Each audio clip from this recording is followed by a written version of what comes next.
So HIV/AIDS is one of the leading causes of death worldwide. Millions and millions of people are suffering with HIV/AIDS. 75,000 of them living in Canada. So this is a problem that's not only in Africa, like a lot of people think. It's all over the world. We have a lot of medicine right now that's keeping people alive, but it's important to know that there's still no cure, and we're fighting very hard to find a cure as well. So CANFAR is the Canadian Foundation for AIDS Research. It's Canada's only national charity dedicated to raising money to support Canadian research so that we can find a cure for AIDS. The cure for AIDS, research means the cure for AIDS, it means the end of AIDS, which to me is really important because of all the people that I met in Malawi. If we can find a cure, I really hope to live to see that day, because it means that all the hope will be restored in all those people's lives that I met. They suffered a lot of loss and a lot of tragedy because of HIV/AIDS. I met a lot of orphans whose parents had died of HIV/AIDS. So this is something that's really close to my heart because of all the people I met there. I'm an artist ambassador for CANFAR. There's lots of programs and lots of ways that you can help.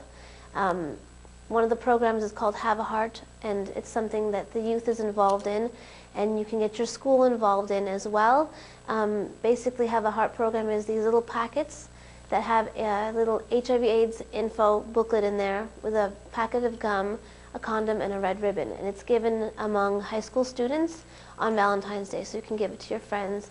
And it's just about spreading awareness that HIV/AIDS is out there, that you should protect yourself, you should be careful. My greatest thing that I learned on my trip to Malawi is to not take this life for granted. Being born and raised in Canada, never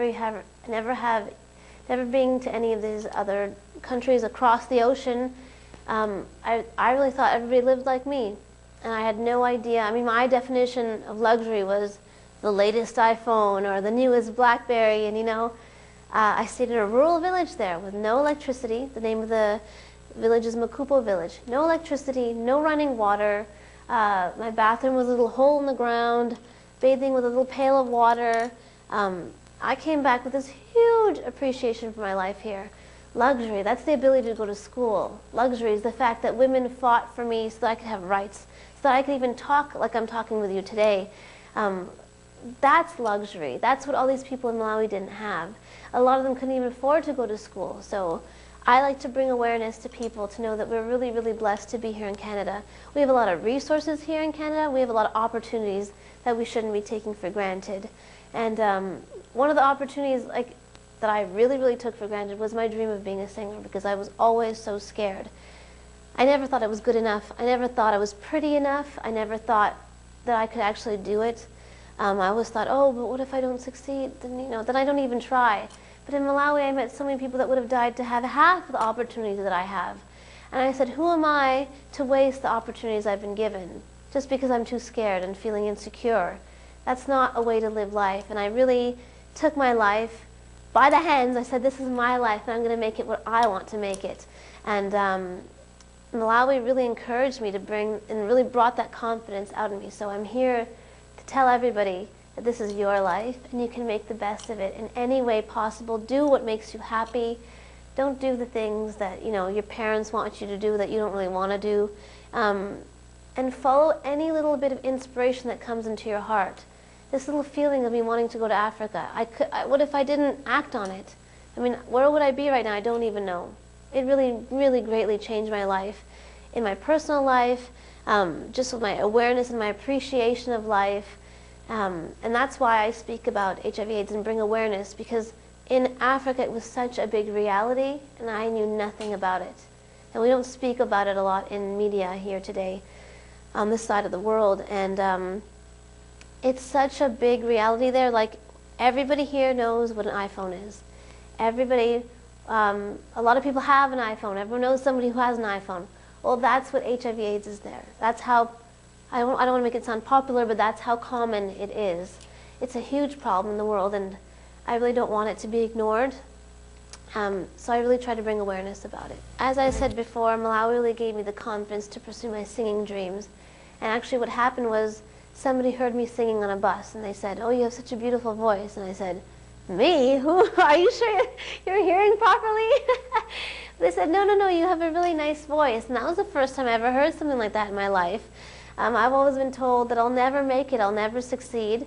So this gentleman, his name was Kenny, Kenny and Francis actually, they took me into their homes and they taught me songs in their native tongue, which is called Chichewa, and they gave me the opportunity to sing for churches.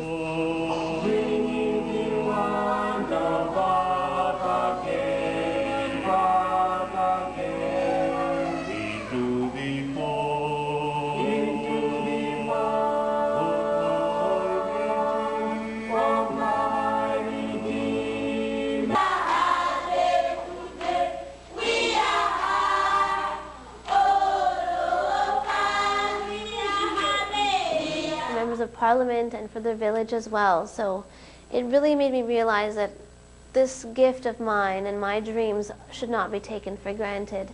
And I came back with this really big appreciation and really big drive to pursue as many opportunities as I could in singing, because these people who had so little opportunity gave me such a big opportunity and gave me such a gift and such an appreciation for my life here that I'd never wanted to take it for granted. So I really thank everybody in Malawi for everything they did for me.